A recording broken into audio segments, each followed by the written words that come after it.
होते भीनु सहारा छाठिया मैया सासु जल भरिला सासु जल भरिला होते भीनु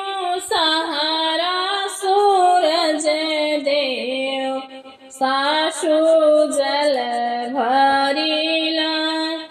सासु जल भरिला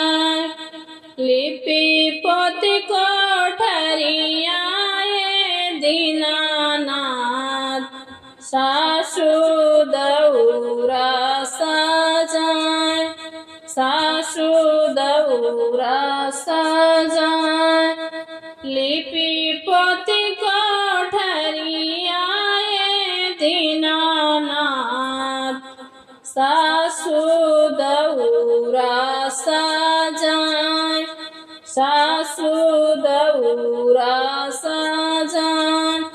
जोड़ा जोड़ा सुपावा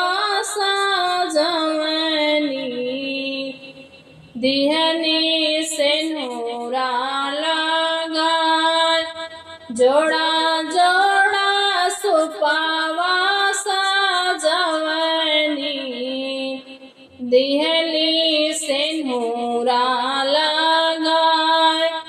दिहनी सेनुरा लगाय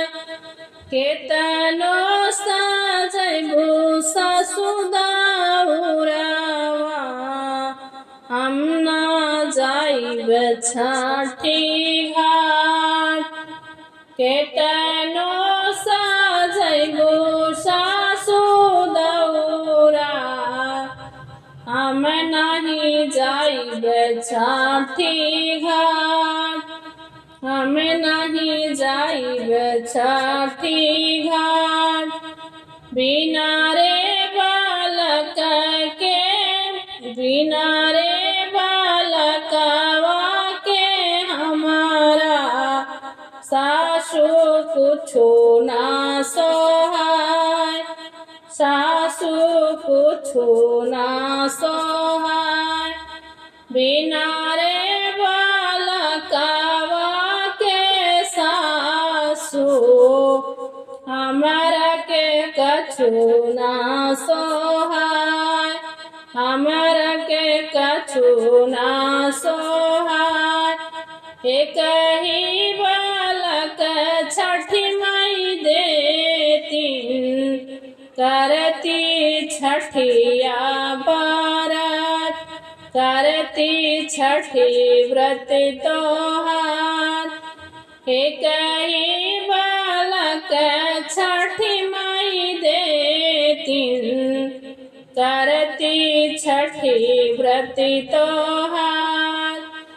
एक ही बालक अधिक मल देता करती छठिया व्रत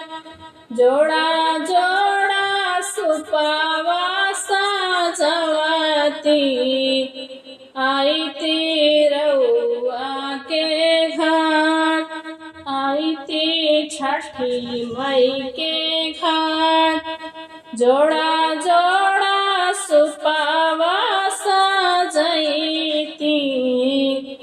आई छठी मई के घाट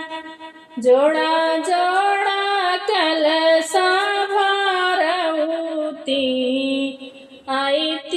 छठी मई के घाट आई रउराही घाट जोड़ा जोड़ा कलशा भरवती पूजित छठी मई के घाट एतना बचनी सासु सुनली बहू के लगी सामुझाय एतना बचनी सासु सुनली बहू के लगी सामुझाय करा बहुआ छठिया बरतिया भरी जइहे गोदिया तुहार कारा बउआ छठिया बारतिया भरी जइहे गोदिया तुहार भरी जइहे गोदिया तुहार छठी मैया दिहे गोदी बालकवा आगे ना होई गुलजार आगे ना होई गुलजार सूरज देव दिहे गोदी बालकवा आगे ना होई गुलजार सासू के बचनी सुनी बहुआ कैली सोरहो सिंगार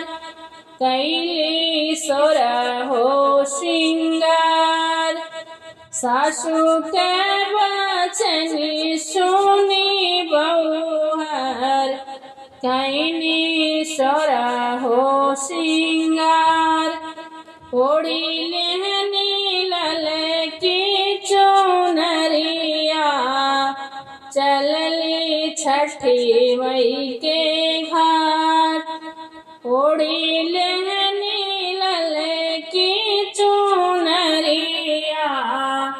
चलनी छठी मई के घाट चलनी छठी मई के घाट छठी माई देखी मूसा कैली आचर में दाई दिहली लाल छठी माई देखी मूसा कैली आचर में दाई दिहनी लाल आदित्य माला देखी मूसा कैले